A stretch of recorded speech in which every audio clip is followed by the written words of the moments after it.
सभी भक्तों को जय बाबा की।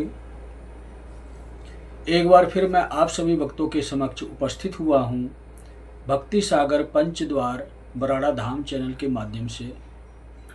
देखो, जो भी भक्त हमारे चैनल पर हैं उनको पता है कि दुनिया में क्या चल रहा है और क्या होने वाला है और कौन कर रहा है, ये भी उनको पता है।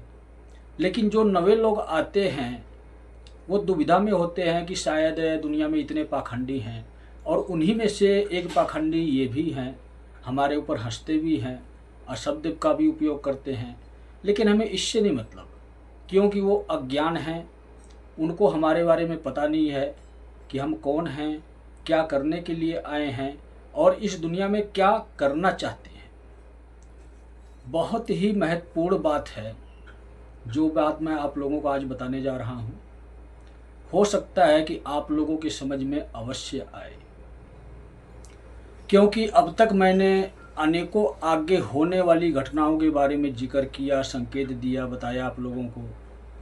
महाकुंभ के समय से आप लोगों को सचेत करता आ रहा हूँ और दुनिया वालों को हर प्रकार के जो हमारे सत्य सनातन धर्म के नियम हैं वो भी बताता आ रहा हूँ। ये भी समझाता आ रहा हूँ अब तक कि युग परिवर्तन इस प्रकार से होगा और ये नियम होंगे। लेकिन कहावत है ना कि जहाँ पर अधर्म की दुनिया चल रही हो वहाँ पर अगर कोई एक व्यक्ति, साधारण आदमी, साधारण इंसान धर्म का पाठ पढ़ाए तो वो तो पागल ही नहीं, महापागल होता है। अधर्मियों के बीच में अगर हजारों करोड़ों लोगों के बीच में एक ही इंसान अगर सच्चा वहाँ आ गया तो उसकी कोई वैल्यू नहीं होती है, उसकी बातों को कोई समझता नहीं है।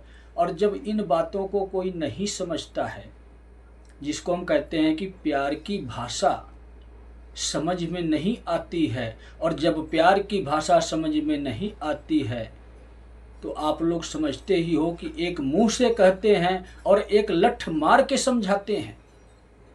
मैं सीधी बात कह रहा हूं आप लोगों को, बुरा तो लगेगा मेरे शब्दों का आप लोगों का, क्योंकि मैं कोई गलत काम नहीं कर रहा हूं, सत्य को स्थापित कर रहा हूं।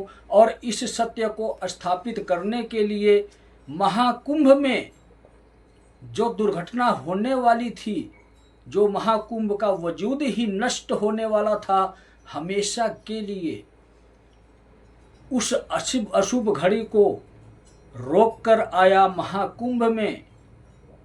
महाकुंभ में 12 फरवरी को 5वें शाही स्नान पर गया था मैं, महायज्ञ किया, वहाँ पंचतत्व के माध्यम से महाकाल का महायज्ञ किया और शिव के प्रचंड स्वरूप को शांत किया। और वहाँ पर जो भी दुर्घटनाएं होने वाली थी उसको रोक कर आया।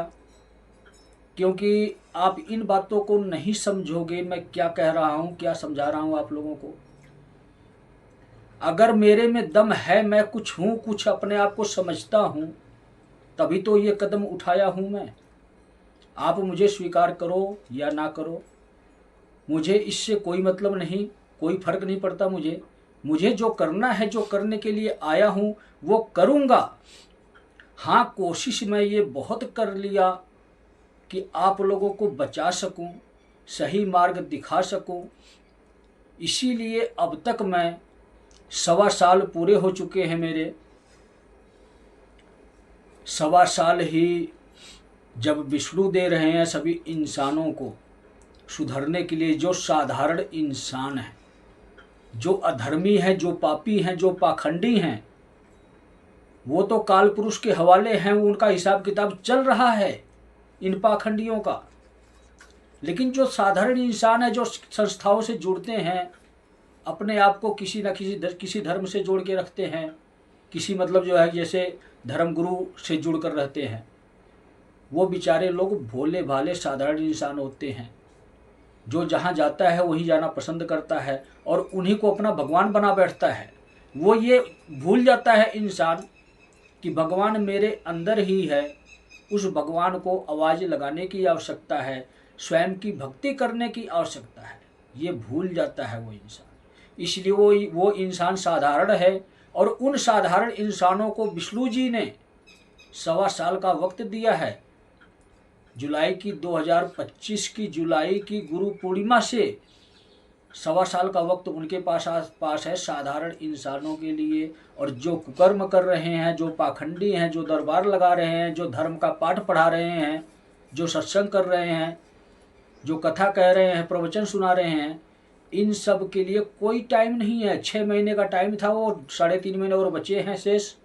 इससे पहले अगर समझ में आ गया, नहीं तो सजा मिल चुकी होगी इसके बाद।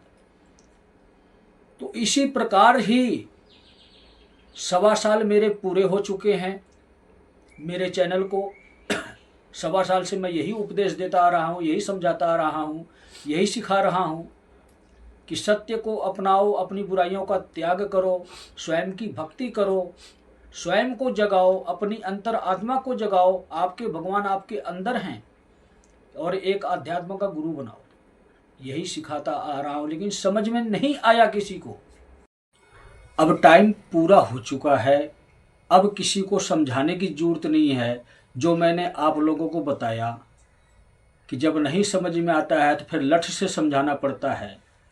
तो लठ तो मैं आपको समझा रहा हूँ। लठ का मतलब कि लठ कहने का मतलब आप मेरी भाषा में समझोगे। इंसान लठ का ही उपयोग करता है और उदाहरण भी लठ का ही देता है। तो मैं इंसान स्वरूप में हूँ, इसलिए लठ की भाषा आप समझोगे। लेकिन महाकाल जब तांडव करते हैं, जैसे कि आप लोग समझ गए होंगे महाकाल तांडव के नाम से ही, कि जब महाकाल तांडव करते हैं तो वह लठ किस किस प्रकार से, कैसे कैसे, किस किस हालात में पड़ता है इंसान के ऊपर। और जब पड़ता है ना, तब समय निकल चुका होता है। लठ पड़ने का मतलब सजा मिलना। और अब वो टाइम आ गया है, अब किसी को समझाया नहीं जाएगा।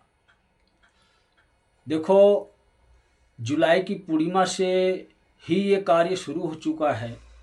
कलयुग के साथ युद्ध लड़ा जा रहा है और इससे पहले समय समय पर कलयुग की शक्तियों को रोका जा रहा था ताकि इंसान सही तरीके से अपना जीवन व्यतीत कर सके। लेकिन अब ये युद्ध शुरू हो चुका है जुलाई की पूर्णिमा 2025 से। और इस युद्ध में हर एक इंसान को भागीदार बनना पड़ेगा। जो नहीं बनेगा उसको काल पुरुष की सजा मिलेगी, क्योंकि यही काल पुरुष, स्वयं अपनी बात कर रहा हूं मैं, कोई और काल पुरुष नहीं है दुनिया में। सिर्फ मैं ही हूं जो युग परिवर्तन करूंगा। और युग परिवर्तन के लिए ही, आप लोगों को बचाने के लिए ही महाकुंभ में यज्ञ करके आया। महाकाल के 11 स्वरूपों का महायज्ञ पंचतत्व के माध्यम से। आप लोग समझ सकते होंगे कि संगम तट पर यज्ञ करना बहुत बड़ा अपराध है कानून की नजरों में, क्योंकि अब की बार का महाकुंभ अधर्मियों के लिए महाकुंभ था। वहां पर किसी भी नियम का पालन नहीं किया गया, हर प्रकार के बनाए हुए नियमों का उल्लंघन किया गया। इसलिए यही महाकुंभ कलयुग का आखिरी महाकुंभ बना। महाकुंभ के वजूद को मैं बचा लिया, नष्ट नहीं होने दिया हमेशा के लिए। शिव के प्रकोप को शांत किया महायज्ञ करके। और महाकुंभ में जितने भी लोग गए थे सभी लोग जीवित वापस आ सके, अन्यथा कोई भी वापस नहीं आता वहां से। यही सत्य है। अब दुनिया वाले प्रमाण मांगेंगे कि ऐसा क्या किया आपने। जो करता है उसे पता होता है कि किस प्रकार से कैसे क्या किया जाता है कि इंसानों के प्राणों को बचाया जा सकता है। क्योंकि मेरे गुरु कोई साधारण गुरु नहीं है, अच्युतानंद जी के समय के गुरु हैं। जब भविष्यमालिका पुस्तक की निर्माण हुई थी उस समय के गुरु हैं। और सभी लोगों के मार्गदर्शन से इस कलयुग का परिवर्तन किया जा रहा है। इसीलिए दिशा दिया गया आप लोगों को भविष्यमालिका के माध्यम से कि आप लोग समझो इस बात को और सत्य को अपनाओ। भविष्यमालिका तो इंसान भूल गया, कलयुगी इंसान बन गया है, सिर्फ भविष्यवाणी समझता है भविष्यमालिका को। और उसी प्रकार से मेरे शब्दों को भी नहीं समझ पाए, नहीं पढ़ पाए कि मैं कौन हूँ और क्या समझाना चाहता हूँ, क्या बताना चाहता हूँ। समझाते समझाते वक्त बीत चुका और आज 1.25 साल पूर्ण हो चुका है। और इसी प्रकार ही विष्णु ने भी 1.25 साल का वक्त ही दिया है साधारण इंसानों के लिए। 1.25 साल के बाद किसी को भी कोई माफ़ी नहीं मिलेगी, इतना याद रखना। जो सत्य को नहीं अपनाएगा वो मृत्यु के घाट उतरेगा, मोक्ष और मुक्ति नहीं पाएगा, प्रेत श्रेणी में रहेगा और काल पुरुष की शरण में रहेगा, मतलब मेरी शरण में रहेगा। सिर्फ आपके किए हुए कर्मों का हिसाब किताब किया जाएगा। तो मैं आप लोगों को क्या बताना चाहता था, देखो ये वीडियो बनेगी 2 पार्ट में और आप लोगों को सत्य देखने के लिए इस वीडियो को देखना पड़ेगा। तो इस प्रकार से मैंने अब तक कार्य किए हैं, लेकिन हर प्रकार की भक्ति करके जब मैं पूर्ण हो चुका और इसके बाद जब युद्ध क्षेत्र में मुझे उतरना था, जुलाई की गुरु पूर्णिमा पर युद्ध में भी उतर गया, सारी प्रक्रिया पूरी करके जो भी मेरा प्रोसीजर था कार्य करने का, चाहे भक्ति से संबंधित हो, चाहे इस दुनिया में कलकी के अवतरण से संबंधित हो, धर्म युग को स्थापित करने के लिए युद्ध में जब उतरते हैं तो कोई ना कोई प्रक्रिया इंसान करता है और वो मैं सारी पूरी कर चुका हूँ। और ये सारी प्रक्रिया आपको मिलेगी ओम शिव पंचद्वार बराड़ा धाम चैनल पर, भक्ति सागर पंचद्वार बराड़ा धाम चैनल पर, और आपको एक चैनल है महाकाल का, उनके नाम से मैं ही चैनल बनाया हूँ, मेरी इच्छा से ही चैनल बना है। उस चैनल का नाम है समय चक्र 777 न्यूज चैनल। उस पर सिर्फ न्यूज मिलेगी आपको आने वाले समय में कुछ समय बाद। लेकिन मैं आप लोगों को क्या बताने जा रहा था कि ये मैंने महाकुंभ तक बताई है प्रक्रिया, लेकिन जो असली प्रक्रिया है जुलाई की पूर्णिमा के बाद जब मैं महाकाल का आशीर्वाद प्राप्त करने के लिए उज्जैन की नगरी में पहुंचा, तो वहाँ मेरे साथ कुछ घटनाएं भी हुई। जिस प्रोसीजर से गया था वो तो मैं कर नहीं सका और उसमें प्रशासन का मुझे इजाज़त नहीं मिली। इसके बारे में मैं अनेकों सारी बातें आपको बताऊंगा कि जब इजाज़त नहीं मिली तो महाकाल वहाँ किस प्रकार से तांडव स्वरूप में आखिरी आरती हुई उज्जैन की नगरी में महाकाल की, और वही संकेत था मेरे लिए कि अब तक मैं समाधि अवस्था में था, शिवलिंग के अंदर रहता था, लेकिन ये मेरी आखिरी आरती है, तांडव स्वरूप में मैं प्रकट हो चुका हूँ।